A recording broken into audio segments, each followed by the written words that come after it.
ابو سعید ابوالخیر سے کسی نے کہا، کیا کمال کا انسان ہوگا وہ جو ہوا میں اڑ سکے؟ ابو سعید نے جواب دیا، یہ کون سی بڑی بات ہے، یہ کام تو مکھی بھی کر سکتی ہے۔ اور اگر کوئی شخص پانی پر چل سکے، اس کے بارے میں آپ کا کیا فرمانا ہے؟ یہ بھی کوئی خاص بات نہیں ہے، کیونکہ لکڑی کا ٹکڑا بھی سطح آب پر تیر سکتا ہے۔ تو پھر آپ کے خیال میں کمال کیا ہے؟ میری نظر میں کمال یہ ہے کہ لوگوں کے درمیان رہو اور کسی کو تمہاری زبان سے تکلیف نہ پہنچے۔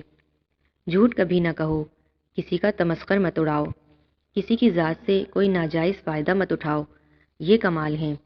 یہ ضروری نہیں کہ کسی کی ناجائز بات یا عادت کو برداشت کیا جائے، یہ کافی ہے کہ کسی کے بارے میں بن جانے کوئی رائے قائم نہ کریں۔ یہ لازم نہیں ہے کہ ہم ایک دوسرے کو خوش کرنے کی کوشش کریں، یہ کافی ہے کہ ایک دوسرے کو تکلیف نہ پہنچائیں۔ یہ ضروری نہیں کہ ہم دوسروں کی اصلاح کریں، یہ کافی ہے کہ ہماری نگاہ اپنے عیوب پر ہو۔ حتیٰ کہ یہ بھی ضروری نہیں کہ ہم ایک دوسرے سے محبت کریں، اتنا کافی ہے کہ ایک دوسرے کے دشمن نہ ہوں۔ دوسروں کے ساتھ امن کے ساتھ جینا کمال ہے۔